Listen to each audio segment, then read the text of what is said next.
안녕하세요. 김성학 변호사입니다. 저는 대한변호사협회 공식인증 제주 형사전문 변호사이자 제주지방법원 재판부별 국선변호사, 제주지방법원 논스톱 국선변호사를 역임하면서 수많은 교통사고 형사사건의 변론을 성공적으로 수행해왔으며 현재 다수의 교통사고 형사사건을 진행하고 있습니다. 교통사고 형사사건 스페셜리스트로서 저는 교통사고 처리 특례법 위반 혐의에 대한 무죄 변론에 특화되어 있습니다.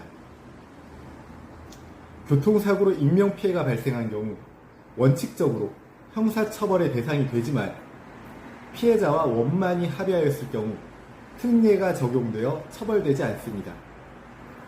다만 12대 중과실로 인해서 교통사고가 발생하였을 경우에는 피해자와 합의를 하더라도 형사처벌을 받게 됩니다. 다만 이 경우에도 해당 중과실과 사고 발생 사이에 인과관계가 인정되어야만 하기 때문에 인과관계가 부정된다면 무죄 주장을 통해서 형사처벌을 면할 수 있습니다. 대부분의 교통사고는 과실과 사고 사이에 인과관계가 불분명한 경우가 많기 때문에 적극적인 변론을 통해서 판사에게 인과관계가 없을 수 있다는 심증이 형성되도록 한다면 무죄 가능성이 있다고 할 것입니다. 오늘은 교통사고 처리 특례법 위반 사건에 있어서 인과관계 부정에 따른 무죄 주장을 하기 위해서 입증하여야 할 부분에 대해서 간략하게 살펴보도록 하겠습니다.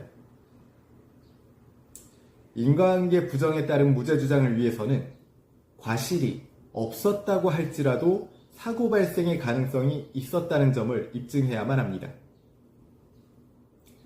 예를 들어 규정속도를 20km 초과하여 운전을 하던 중 무단횡단하던 사람을 역과하여 상해를 입힌 경우,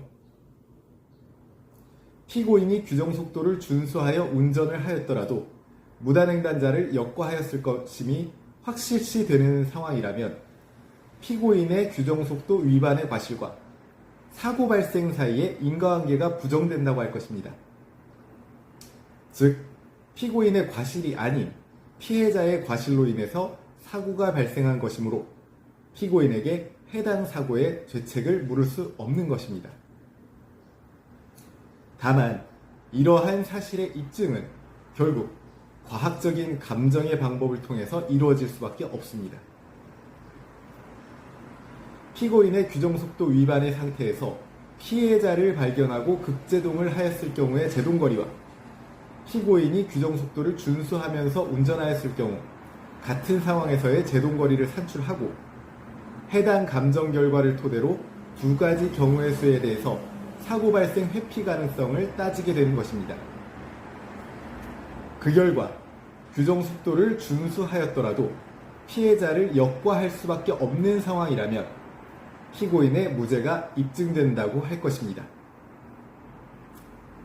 교통사고 형사사건 무죄 입증 방법은 앞서 말씀드린 감정신청 외에도 블랙박스 등 영상자료가 있을 경우에는 해당 영상자료에 대한 검증을 통해서도 가능합니다.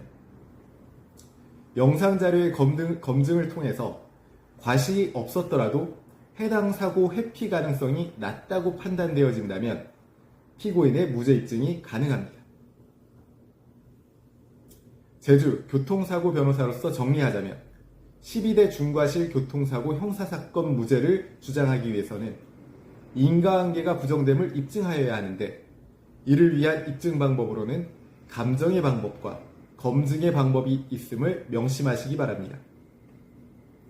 현재 교통사고 형사사건으로 수사와 재판을 앞두고 계시다면 언제든지 제주 형사전문변호사 김성학 법률사무소를 찾아주시면 신속, 정확한 해법을 제시해드리겠습니다.